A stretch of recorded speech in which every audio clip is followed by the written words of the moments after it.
Hi, this is Angel Mahusay, and in this video I will teach you the basic steps on how to insert clip art, images, and screenshots. Open a PowerPoint presentation.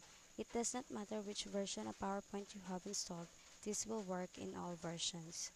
Display a stall that contains a clip art icon and one placeholder. First step, click the clip art icon to open the clip art task pane. In the search for box, type a word that describes the artwork you want, then click the Go button. Example flower, then click the Go button, then click the clip you want.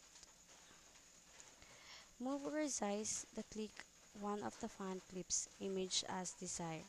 To resize the image, drag a selection handle around the edge.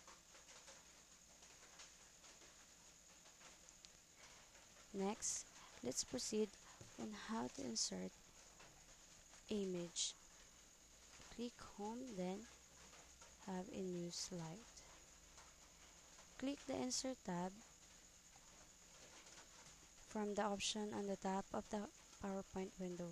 Choose Insert. This tab houses all the options for inserting like graphs, pictures, and word art.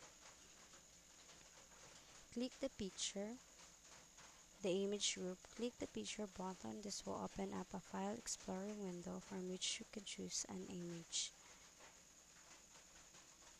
Choose an image. Find the picture that you would like to insert.